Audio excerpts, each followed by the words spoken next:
अस्सलाम वालेकुम। आज हम केमिस्ट्री लेक्चर नंबर 16 डिस्कस करेंगे, जो कि है डिस्कवरी ऑफ प्रोटॉन। पिछले टॉपिक में हमने डिस्कवर किया था डिस्कवरी ऑफ इलेक्ट्रॉन, कि इलेक्ट्रॉन कैसे डिस्कवर हुए, तो ये जे थॉमसन ने डिस्कवर किए थे। डिस्कवरी ऑफ प्रोटॉन भी वैसे ही है। इसमें हम जो है ना एक डिस्चार्ज ट्यूब लेते हैं, डिस्चार्ज ट्यूब एक शीशे की बनी हुई ट्यूब है, ये है डिस्चार्ज ट्यूब। अब डिस्चार्ज ट्यूब के अंदर दो इलेक्ट्रोड लगा देते हैं। एक इलेक्ट्रोड को बैटरी के पॉजिटिव टर्मिनल से अटैच करते हैं, जिसको पॉजिटिव टर्मिनल से अटैच करेंगे उसको एनोड, जिसको नेगेटिव टर्मिनल से अटैच करेंगे उसे कैथोड। सेम वही कंस्ट्रक्शन है जो कैथोड रेज की है, मगर इसमें एक एडिशन की है कि कैथोड को परफोरेटेड बना देते हैं। कैथोड जिसमें स्मॉल होल्स हों, छोटे छोटे सुराख हों, तो इसमें यही सिर्फ एडिशन है, बाकी कुछ भी चेंज नहीं है कि कैथोड को हम परफोरेटेड बना देते हैं। कैथोड के अंदर स्मॉल होल्स होते हैं, छोटे छोटे सुराख होते हैं। उसके बाद ऐसे ही वैक्यूम पंप अटैच कर देते हैं। यहाँ पर अंदर जो प्रेशर है वो 1 atm होता है, वो कम करके 10⁻⁻6 to 10⁻⁻7 कर देते हैं। प्रेशर कम कर देते हैं ताकि कैथोड रेज निकलें, वो अब्जॉर्ब हों। उसके बाद गोल्डस्टीन ने कहा कि कैथोड रेज के अलावा इस डिस्चार्ज ट्यूब के अंदर कुछ और रेज भी पाई जाती हैं। कैथोड रेज के अलावा इस डिस्चार्ज ट्यूब में कुछ और रेज भी पाई जाती हैं। फिर उसने क्या किया, फिर उसने ये सेल बनाया, ये डिस्चार्ज ट्यूब के अंदर इसने कैथोड को परफोरेटेड रख दिया। फिर इसने देखा कि जब कैथोड रेज निकलती हैं, कैथोड रेज गैस मालिक्यूल से टकराती हैं, ये जो थोड़े बहुत गैस मालिक्यूल्स हैं, रेजिडुअल गैस मालिक्यूल्स, इनसे टकराती हैं जब कैथोड रेज, तो कैथोड रेज इनको आयोनाइज कर देती है।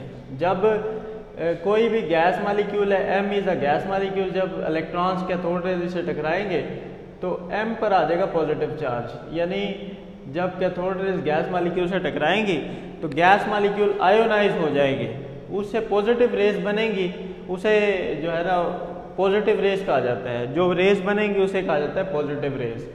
तो इस तरह इनकी प्रोडक्शन हुई थी कि कैथोड रेज जब गैस मालिक्यूल से टकराते हैं तो पॉजिटिव रेज बनती है। ये रेज फिर ट्रैवल करती हैं, कैथोड रेज ट्रैवल करती हैं फ्रॉम कैथोड टू एनोड, ये रेज ट्रैवल करती हैं from anode to cathode, opposite direction में ट्रैवल करती हैं।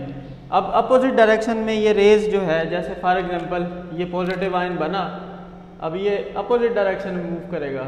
अब ये मूव करता करता कैथोड के होल में से गुजरेगा, तो इसीलिए इनको कैनाल रेज भी कहा जाता है। जैसे कैनाल्स कहते हैं नहरें, जैसे नहरों का एरिया फिक्स है, वैसे कैथोड के अंदर जो होल्स हैं इनका एरिया फिक्स है, तो इसीलिए इसको कैनाल रेज। अब देखें कैथोड रेज जब गैस मालिक्यूल से टकराएंगे तो गैस मालिक्यूल पॉजिटिव आयन में चेंज हो जाएंगे, पॉजिटिव आयन में चेंज हो जाएंगे, और ये आयन्स फिर एनोड से कैथोड की तरफ मूव करेंगे, और जब ये होल्स में से गुजरेंगे, सुराख में से गुजरेंगे, तो फिर ये डिस्चार्ज ट्यूब की बैक साइड पे जो है ना ग्लो, रोशनी पैदा करेंगे। तो इससे पता चलता है कि कैथोड रेज के अलावा कुछ और रेज भी पाई जाती हैं। ये कैसे प्रोड्यूस होती हैं? जब कैथोड रेज गैस मालिक्यूल से टकराते हैं तो गैस मालिक्यूल को आयोनाइज कर देते हैं, इससे जो रेज बनती है उसे कहते हैं पॉजिटिव रेज। अब इनकी कुछ प्रॉपर्टीज़ हैं। पॉजिटिव रेज की प्रॉपर्टीज़ हैं कि these rays travel in a straight line opposite to cathode rays, ये कैथोड रेज के अपोजिट मूव करती हैं। कैथोड रेज मूव करती हैं फ्रॉम कैथोड टू एनोड, ये मूव करती हैं फ्रॉम एनोड टू कैथोड। उसके बाद the nature of cathode rays depend upon the nature of gas molecule, gas molecule की नेचर पर डिपेंड करती हैं।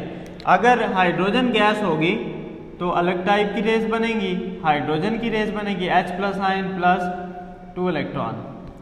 अगर नाइट्रोजन होगा, नाइट्रोजन से इलेक्ट्रॉन टकराएंगे तो फिर नाइट्रोजन की पॉजिटिव रेज बनेगी। अगर ऑक्सीजन होगा, ऑक्सीजन से इलेक्ट्रॉन टकराएगा तो O+, यानी हर केस में हाइड्रोजन की रेज H+ आयन, हाइड्रोजन की रेज, नाइट्रोजन की रेज N+ आयन, ऑक्सीजन की रेज O+ आयन, यानी नेचर ऑफ गैस मालिक्यूल पर डिपेंड करते हैं। गैस अलग होगी तो पॉजिटिव रेज की नेचर भी अलग ही होगी, यानी पॉजिटिव रेज भी डिफरेंट बनेगी। तो ये nature of cathode, nature of anode rays, nature of anode rays depend upon the nature of gas molecule, gas molecule की नेचर पर डिपेंड करती हैं। उसके बाद ये थर्ड पॉइंट, ये टेस्ट योरसेल्फ का क्वेश्चन भी है कि ये असल में ये रेज एनोड से पैदा नहीं होती, तो फिर कैसे प्रोड्यूस होती हैं?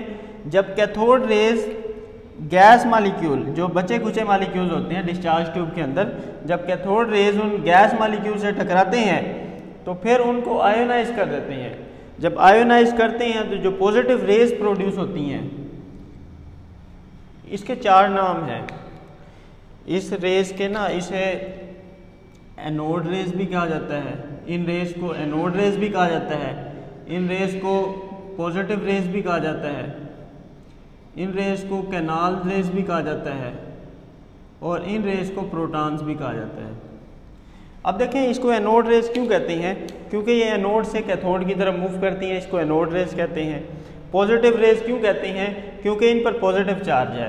नेक्स्ट पॉइंट हमारा यही है कि जब ये इसको इलेक्ट्रिक फील्ड में रखते हैं इन रेज को, तो ये नेगेटिव प्लेट की तरफ डिफ्लेक्ट करती हैं, नेगेटिव प्लेट की तरफ डिफ्लेक्ट करती हैं, जिसका मतलब इन पर पॉजिटिव चार्ज है। बैटरी की नेगेटिव प्लेट की तरफ डिफ्लेक्ट करती हैं, इसका मतलब इन पर पॉजिटिव चार्ज है।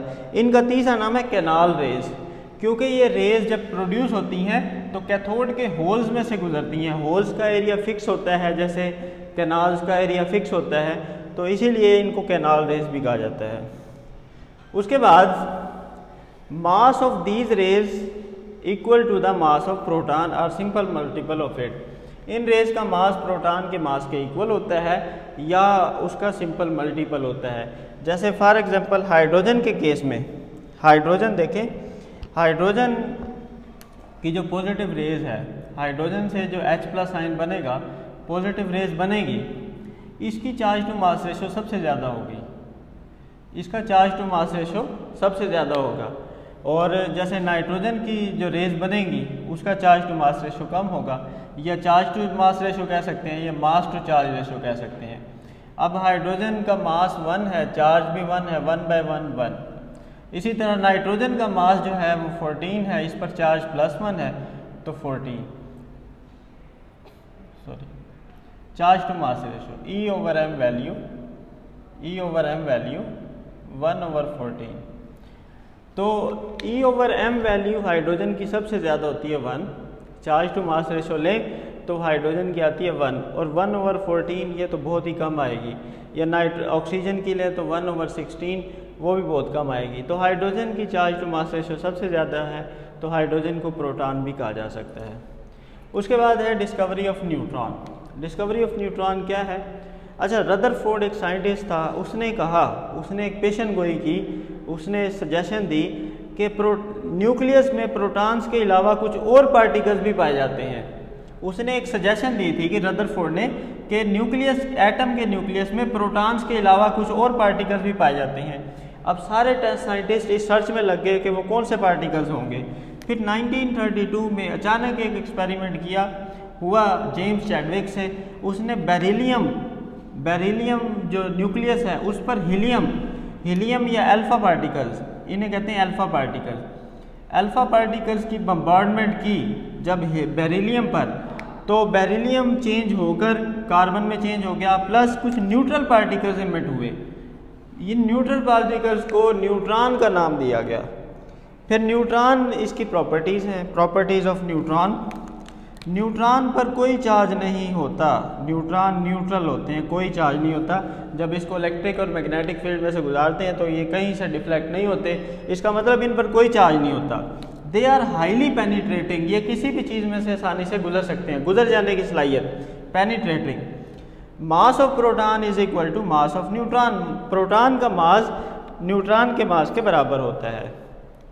तो मास ऑफ प्रोटॉन है 1.0073 AMU, मास ऑफ न्यूट्रॉन है 1.0087, तकरीबन बराबर है। अगर ग्राम में देखें तो मास ऑफ प्रोटॉन है 1.672 × 10⁻⁻14 -24, और मास ऑफ न्यूट्रॉन है 1.674 × 10⁻24 ग्राम। तो ये था आज का हमारा लेक्चर। इंशाल्लाह नेक्स्ट लेक्चर में रदरफोर्ड एटॉमिक थ्योरी डिस्कस करेंगे। Thank you.